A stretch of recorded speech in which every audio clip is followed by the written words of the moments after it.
Hello students, तो आज हम स्टार्ट कर रहे हैं चैप्टर 11 का क्लास 11 चैप्टर नंबर 3 पार्ट 6। हमने स्क्रीनिंग इफेक्ट तक पढ़ा था। उसके आगे हम देखते हैं क्या बोला है। ज़रा आप लोग ध्यान से समझना। देखो, जब हम मूव करते हैं lithium to fluorine across the period, lithium to fluorine across the period, तो सक्सेसिव इलेक्ट्रॉन्स ऐड होते हैं ऑर्बिटल्स के अंदर। आप जानते हो लिथियम से फ्लोरीन गए तो एटॉमिक नंबर भी बढ़ता है, ठीक है। तो इलेक्ट्रॉन्स ऐड होते जाएंगे ऑर्बिटल में, और प्रिंसिपल क्वांटम नंबर लेवल जो होगा वो भी बढ़ता जाएगा। शील्डिंग होगी, न्यूक्लियर चार्ज बढ़ेगा, इनर कोर ऑफ इलेक्ट्रॉन वो इंक्रीज़ नहीं होंगे। आया समझ में? तो उसको कंपेंसेट करने के लिए आपको अट्रैक्शन कराना पड़ेगा इलेक्ट्रॉन्स का न्यूक्लियस के साथ। तो पीरियड की ओर देखोगे तो इनकी आपको न्यूक्लियस, जब आप लेफ़्ट टू राइट जाओगे तो आपको साइज़ छोटा देखने को मिलेगा, तो न्यूक्लियर चार्ज बढ़ेगा, है ना। तो अक्रॉस द पीरियड आप जाओगे तो इंक्रीज न्यूक्लियर चार्ज देखने को मिलेगा शील्डिंग की वजह से। अब यहाँ पे आउटर मोस्ट इलेक्ट्रॉन जो है वो हेल्ड होते हैं ज़्यादा ज़्यादा टाइटली। आउटर मोस्ट जो होते हैं, है ना, वो electrons held more and more tightly, और इसके कारण आयोनाइजेशन एंथैल्पी इंक्रीज होती है पीरियड में। जब भी हम डाउन द ग्रुप जाते हैं, यानी कि मैं टॉप टू बॉटम की बात कर रही हूँ, डाउन द ग्रुप जा रहे हैं तो outer most electron increasingly farther from the nucleus, थोड़ा दूर होता है, therefore increase shielding of the nuclear charge. मतलब शील्डिंग चार्ज पे, मतलब न्यूक्लियर चार्ज पे शील्डिंग इफेक्ट ज़्यादा पड़ता है इलेक्ट्रॉन्स की वजह से, इनर लेवल्स की वजह से। तो इस केस में हम कह सकते हैं कि शील्डिंग जो होती है इंक्रीज हो जाती है, और न्यूक्लियर चार्ज जो होता है वो धीरे धीरे क्या होता है, कम होता है। तो removal of outermost electron hence require less energy down a group. आप देखोगे डाउन द ग्रुप जाओगे तो एटम्स की साइज़ आपको बढ़ती हुई नजर आएगी, और न्यूक्लियर चार्ज जो होगा वो आपको कम होगा।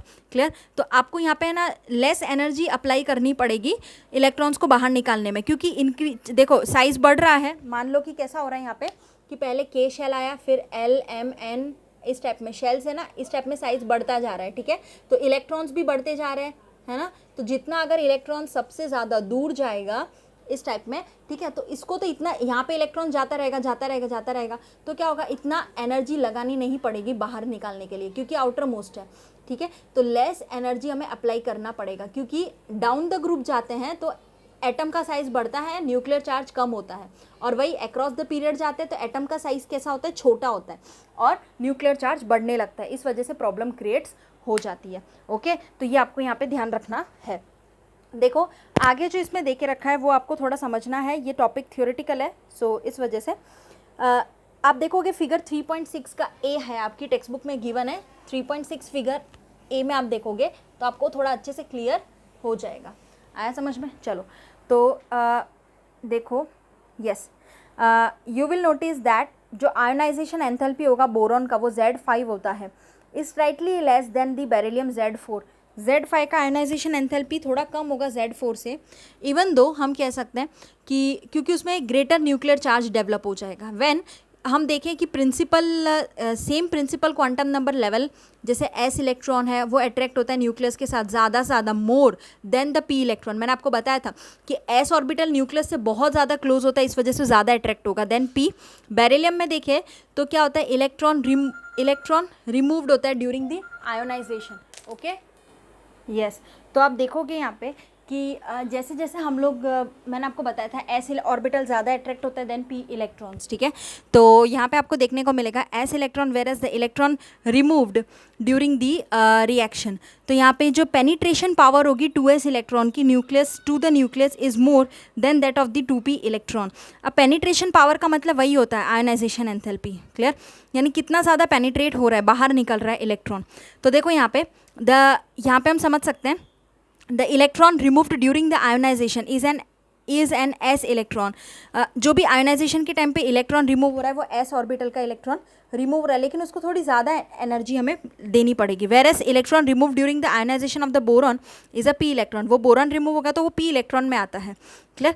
तो यहाँ पे पेनिट्रेशन जो 2s इलेक्ट्रॉन की होगी न्यूक्लियस के साथ इज मोर, ज़्यादा पेनिट्रेशन पावर मतलब हमें ज़्यादा एनर्जी अप्लाई करनी पड़ेगी 2s इलेक्ट्रॉन्स को then that of the 2p electron. Okay, hence the 2p electron of the boron is more shielded. देखो मोर शील्डेड होगा न्यूक्लियस के from the nucleus by the inner core of electrons, जो भी अंदर अंदर electrons है उनके साथ, और then the 2s of beryllium.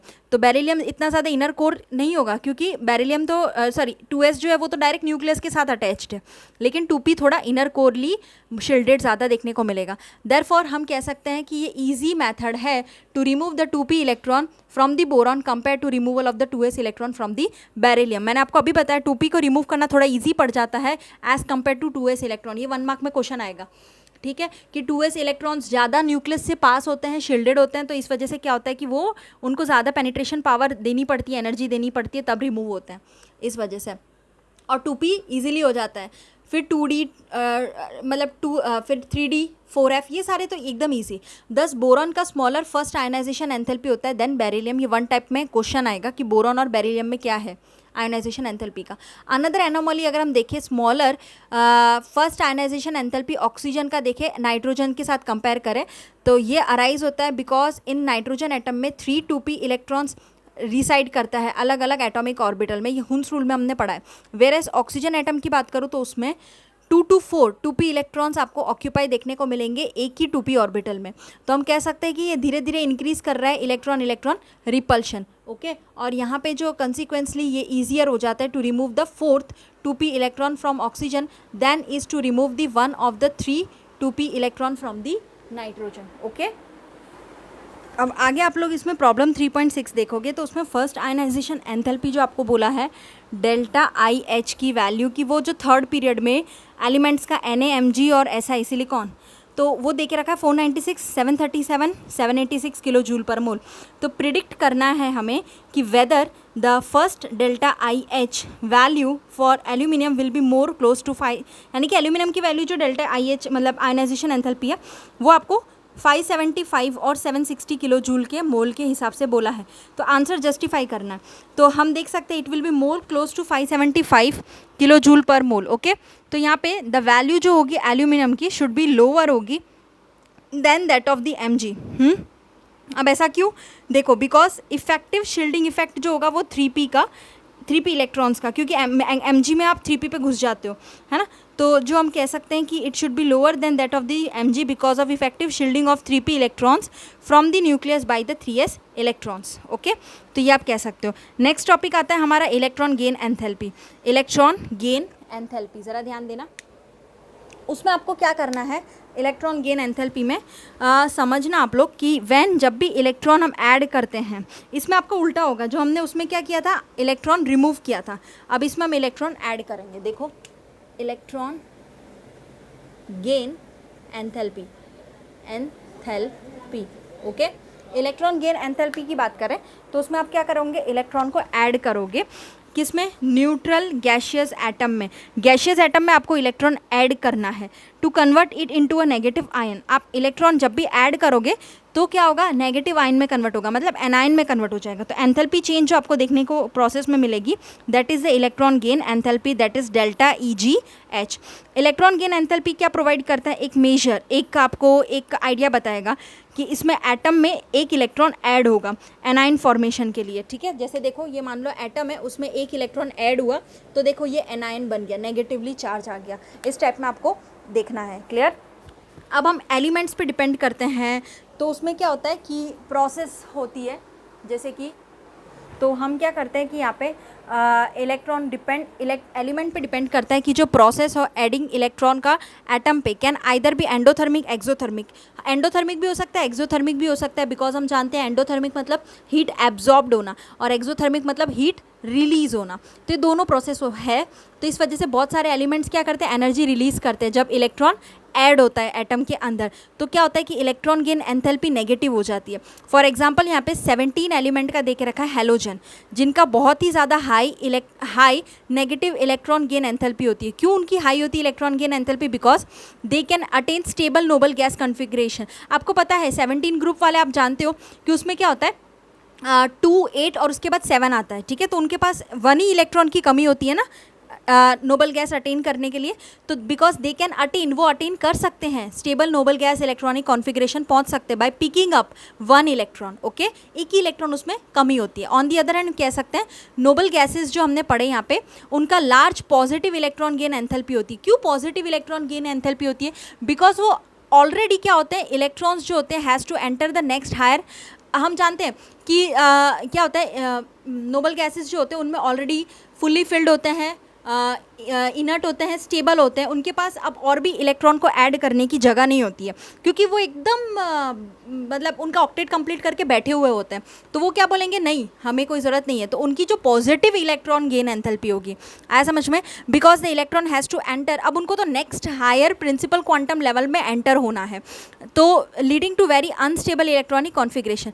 It may be noted, हम जानते हैं दैट इलेक्ट्रॉन गेन एंथैल्पी जो है वो लार्ज नेगेटिव वैल्यूज़ होगी टूवर्ड्स, ध्यान रखो ये मोस्ट इंपॉर्टेंट लाइन है, मतलब बहुत ज़्यादा लार्ज होगी नेगेटिव वैल्यू टूवर्ड, अगर हम upper right to periodic table preceding the noble gases, अगर आप राइट अपर राइट की ओर जाओगे तब, क्लियर।